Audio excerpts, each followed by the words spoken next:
Welcome to Guide Guru. We hope this video helps. You start by confirming prerequisites. Open DXdiag and note the Directx version, GPU model, and driver date.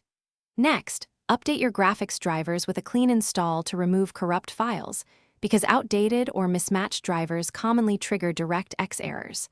Then install or repair Visual C++ redistributables and Directx runtimes so missing DLLs are restored.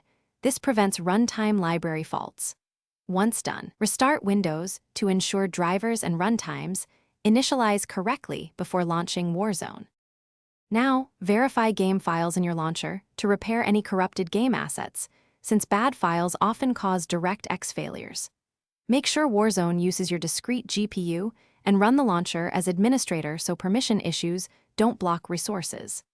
If errors persist, switch the in-game API between DirectX 11 and DirectX 12 and lower graphics settings.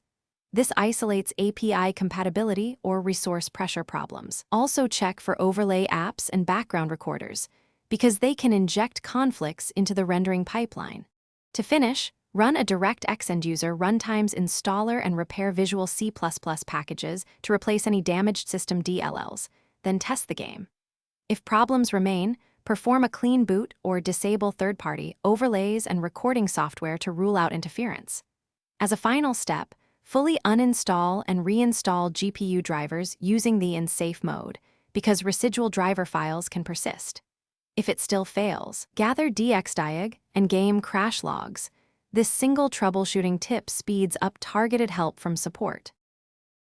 Thanks for watching. Consider subscribing if we helped you today.